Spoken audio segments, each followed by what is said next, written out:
I think in the back of my mind, I knew something was wrong.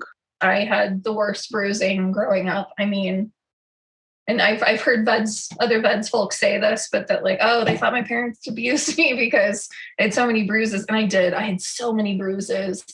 And I'm also very, very, your blog is the translucent one, I know. And I have very translucent skin. Like you can see my veins. And I just feel like that makes the bruises show up even more than maybe they would on somebody that's a little bit darker skinned. My lung randomly collapsed and I was like, what the heck is this? Like, I didn't even know it was possible for your lung collapse. It took me like a whole week to figure out what was happening. And I like full on panic because the first thought that ran into my mind is like, my brother died from an aortic dissection and I'm 21 having a lung collapse. Like, this is not normal. So when that happened, the doctor came out and she told me, I've never had a case like this in my life. I've never experienced anything like this before.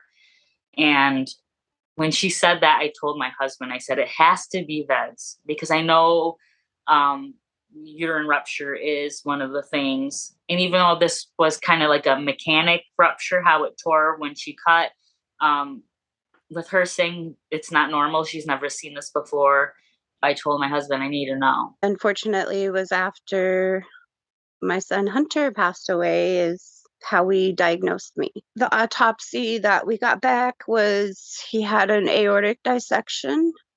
The official diagnosis came because my sister was diagnosed with VEDS shortly after passing away after having a child, and she tested positive. And so they tested our immediate family, and I tested positive as well, which at the time wasn't a very big surprise, but the official diagnosis came after my sister tested positive. I have to be ready to go to the ER, and I have to know. I know the difference in the pain I get versus the time I had a perforation, so I had that at least. But it really is troubling to where I know that I have to search everywhere around me, wherever I go, to see the hospital in the area.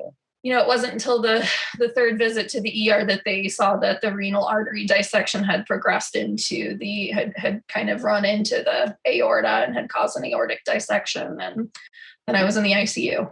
What they found was that basically I had like the part of my bowel had already like perforated, and that tissue was already like pretty much like necrotic or dying basically at that point. It was dead, some of it. And so they ended up having to do full surgery. They ended up removing like 15 centimeters of my ileum. They took him back. I went to the car because of COVID. I couldn't really be in many places in the hospital.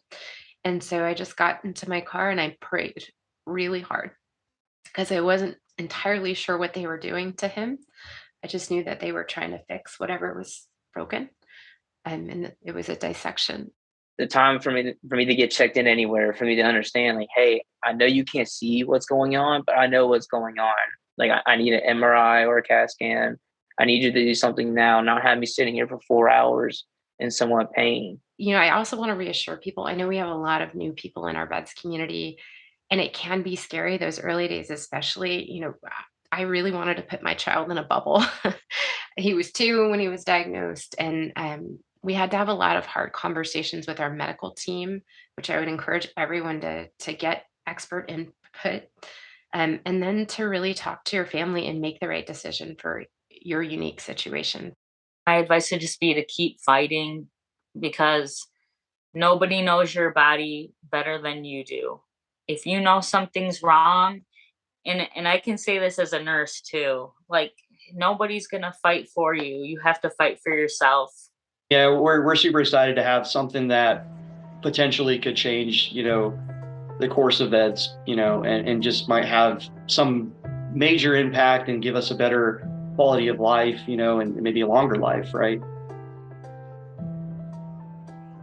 Hey everyone, this is Katie, your host, and I cannot wait to welcome you back to Season 4 of Staying Connected. It will start on September 17th, and it will be available on all major podcast players, translucent1.blog, and on YouTube. See you soon!